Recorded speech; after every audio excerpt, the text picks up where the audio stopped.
You ask Tiger to calculate. This deals with linear inequalities with one unknown. The final result is u greater than -1/10. Let's solve it step by step.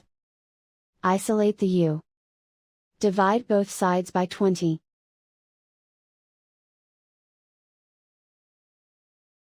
Simplify the fraction.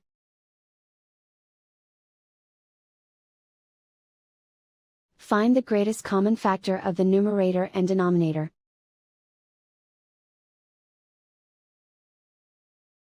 Factor out and cancel the greatest common factor.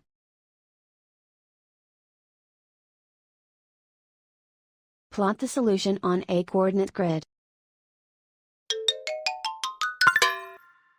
And so the final result is u greater than -1/10.